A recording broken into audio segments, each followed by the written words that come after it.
दोस्तों, लखनऊ स्टेशन से एक स्पेशल ट्रेन दिल्ली के लिए रवाना होने वाली थी। प्लेटफार्म पर हजारों लोग बैठे थे और उन्हीं के बीच में एक लड़की भी बैठी थी। तभी उस लड़की के ऊपर उसके 4 साल पुराने तलाकशुदा पति की नजर पड़ती है। वह उसके करीब आता है और देखने की कोशिश करता है कि अब इसका जीवन साथी कौन है, ये किसके साथ रह रही है और यह कहाँ जा रही है। दोस्तों, ट्रेन आ जाती है। वह लड़की स्लीपर कोच में जाने लगती है। उसके पति का टिकट एक ऐसी में एक डिब्बे में होता है, लेकिन वह अपनी तलाकशुदा पत्नी के पीछे पीछे स्लीपर कोच में घुस जाता है। दोस्तों, वह युवक अपनी तलाकशुदा पत्नी की ही सीट पर बैठ जाता है ताकि आज का सफर इसके साथ में कर सकूं। दोस्तों, बहुत इंटरेस्टिंग कहानी है, दिल को छू लेने वाली कहानी है। आइए जानते हैं पूरी कहानी इस वीडियो में। लेकिन वीडियो में आगे बढ़ने से पहले आप सभी से निवेदन है कि आप हमारे चैनल पर नए हैं तो हमारे चैनल को सब्सक्राइब कीजिए और वीडियो को एक लाइक जरूर कीजिए। दोस्तों, उस लड़की का नाम होता है कविता और उस लड़के का नाम राजेश होता है। दोस्तों, दोनों के 6 साल पहले शादी हुई थी, लेकिन शादी के 2 साल बाद यानी 4 साल पहले इन दोनों का तलाक हो जाता। दोनों की कमियां होती हैं। दोस्तों, ट्रेन चल देती है। जो कविता थी वह स्लीपर कोच में जाकर बैठने लगती है, तो उसके पीछे पीछे जो उसका तलाकशुदा पति होता है वह भी उसी कोच में उसी डिब्बे में घुस जाता है। लेकिन उसका जो टिकट है वह एक डिब्बे में होता है। लेकिन जब वह अपनी पत्नी को देखता है तो वह बहुत उदास बैठी होती है। और वही खूबसूरती, वही सुंदरता तो जो राजेश होता है सोचता है, चलो 4 साल बाद मिली है तो किसी न किसी बहाने इसके पास बैठा जाए, इससे कुछ बातें किया जाए। तो दोस्तों, इसीलिए वह उसी डिब्बे में घुस जाता है। तो दोस्त, जो कविता होती है ट्रेन के डिब्बे के बीच में जाकर साइड वाली सीट पर बैठ जाती है। वहीं पर उसका टिकट होता है और राजेश जाकर उसके पीछे खड़ा हो जाता है। राजेश यह जानने की कोशिश करता है कि क्या पता इसके साथ कोई हो, वह भी उसके साथ आकर बैठे। क्योंकि वह अकेली बैठी थी तो पूरी सीट खाली थी। जो कोई भी वहां बैठने लगता तो वह उसको तुरंत मना कर देती थी, कहती यहां पर जगह नहीं है, ये मेरी सीट है। एक दो लोग बोलते 1 घंटे में उतर जाएंगे, अगले स्टेशन पर उतर जाएंगे, लेकिन वह बोली कि मेरी तबीयत खराब है और मैं यहां पर बैठने नहीं दूंगी, मैं आराम करने जा रही हूं। अब दोस्तों, राजेश पीछे से सब देख रहा था। कविता जो होती है वह खिड़की के बाहर झांक रही थी। जब भी कोई आता उसको मना कर देती थी। फिर राजेश धीरे से जाता है और अपना बैग उसके सामने रखता है और कविता बैठी हुई थी, वजह से बैग रखता है। कविता कहती है कि यहाँ कहाँ रख रहे हो, ये मेरी सीट है, हटाओ इसको। यहाँ से राजेश बोलता है कि मैडम, मैं 1-2 घंटे में उतर जाऊंगा, मेरी सीट नहीं है और न भी सोने का टाइम हो रहा है आपका, तब तक मुझे बैठने दीजिए। दोस्तों, जब वह आवाज सुनती है तो चौंक जाती है, उसकी तरफ देखती है, कुछ देर तक उसको देखते ही रहती है। यह उसका तलाकशुदा पति था। वह भी पहचान जाती है और वह अपना पैर समेट लेती है, इशारा करती है, बैठ जाओ। तब दोनों के मन में बहुत सारे सवाल चल रहे थे। फिर राजेश कहता है, तुम दिल्ली अपना इलाज कराने जा रही हो? या तो कविता कहती है, मुझे क्या हुआ है, मैं क्यों जाऊंगी इलाज कराने के लिए? तो राजेश बोलता है, अभी तो आपने कुछ लोगों से कहा कि सीट पर न बैठो, मेरी तबीयत खराब है, मुझे आराम करना है और तुम काफी उदास भी लग रही थी। क्या बात है? तो कविता कहती है, मेरी तबीयत ठीक है और तुम मेरी उदासी का कारण जानकर क्या करोगे? तुम बैठे हो तो बैठे रहो, ऐसी कोई परेशानी नहीं है। मुझे तो राजेश कहता है, दिल्ली में कब से रह रही हो? तो कविता कहती है, पहली बार जा रही हो।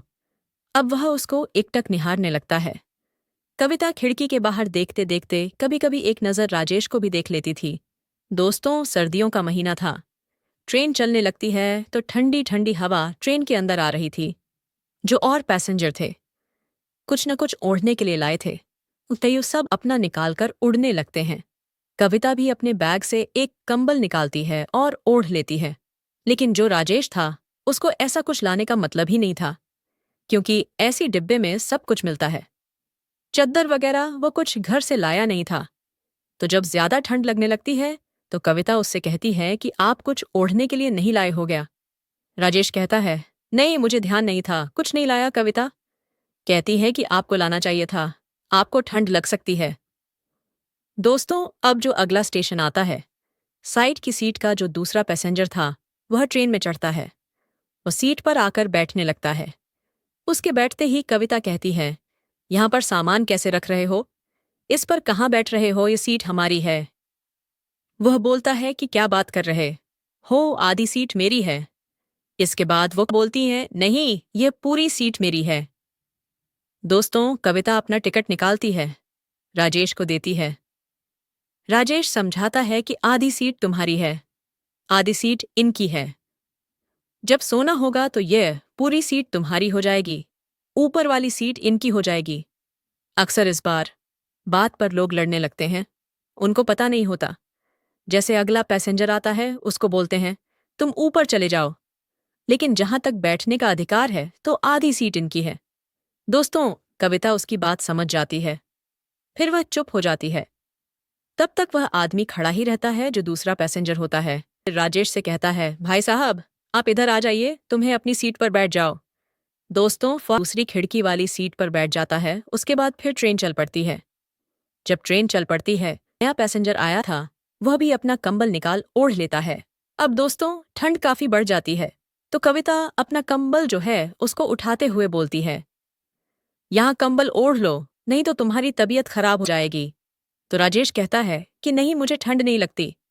दरअसल मेरी ठंड के दिनों में किसी से रजाई को लेकर झगड़ा हो गया था, तब से मुझे ठंड नहीं लगती। दोस्तों, एक बार इन दोनों पति पत्नी में जब इनका तलाक नहीं हुआ था, तो सर्दियों के दिनों में कंबल की खींचातानी को लेकर लड़ाई हो जाती है और कविता जो है मारे गुस्से के उस कंबल को पानी में ही डाल देती है।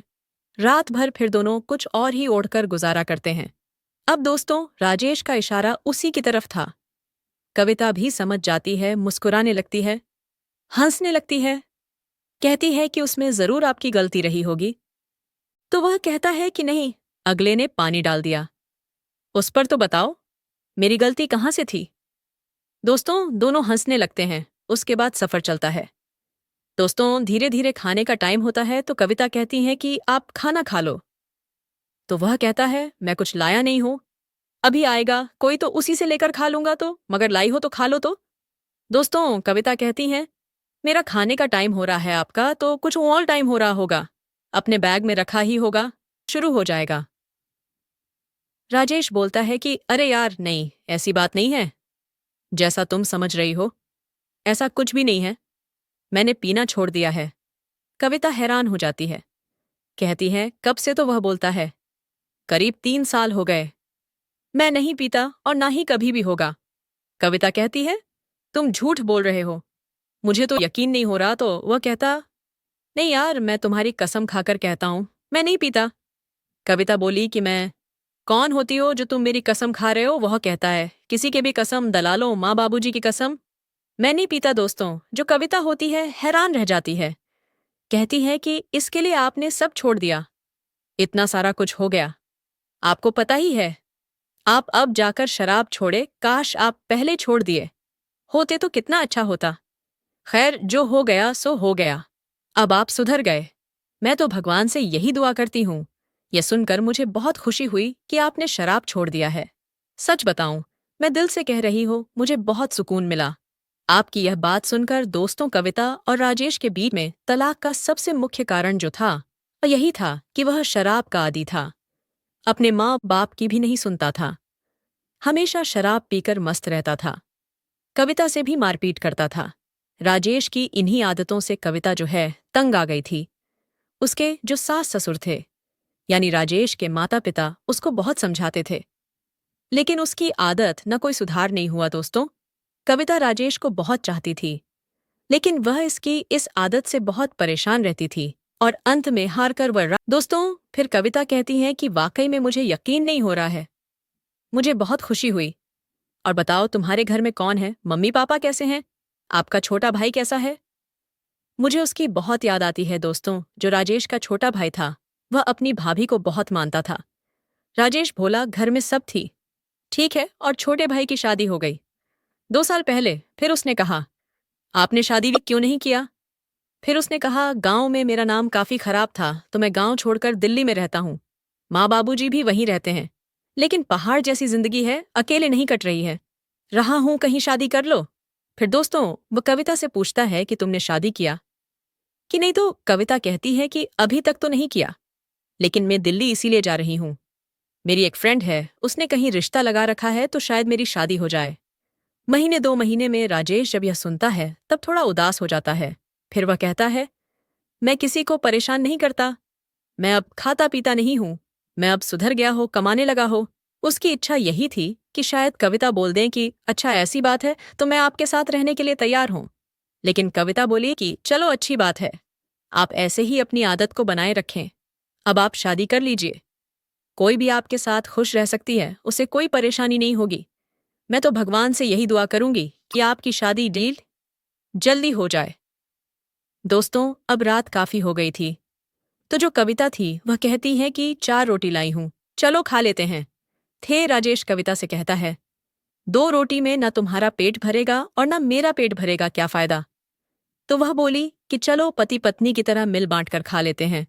जो भी हमारे पास है हमने पहले ऐसे बहुत एडजस्ट किया है, अब आप अच्छे भी हो गए हो तो कम से कम आज मेरे हाथ की बनाई हुई एक रोटी खा लो दोस्तों। अब दोनों खुशी खुशी 2 रोटी खा लेते हैं। उसके बाद जो दूसरा पैसेंजर था वह बोलता है, भाई साहब मैं तो जा रहा हूं पर आप लोग सो जाओ दोस्तों। फिर दोनों इधर उधर पैर करके सो जाते हैं, वहीं कंबल ओढ़ कर सो जाते हैं। अब दोनों को नींद नहीं आ रही थी। कविता सोचती है कि वह सुधर चुका है और राजेश सोचता है कि मेरी इतनी खूबसूरत बीवी थी, मेरी शराब की वजह से मुझे छोड़कर चली गई, दूसरी शादी करने जा रही है। काश मुझे अपना लेती है। काश मैं हिम्मत कर पाता कविता से कुछ कहने के लिए कि मेरे पास आ जाओ, फिर से दोनों साथ में रहेंगे। दोस्तों, आधी रात से ज्यादा गुजर जाती है।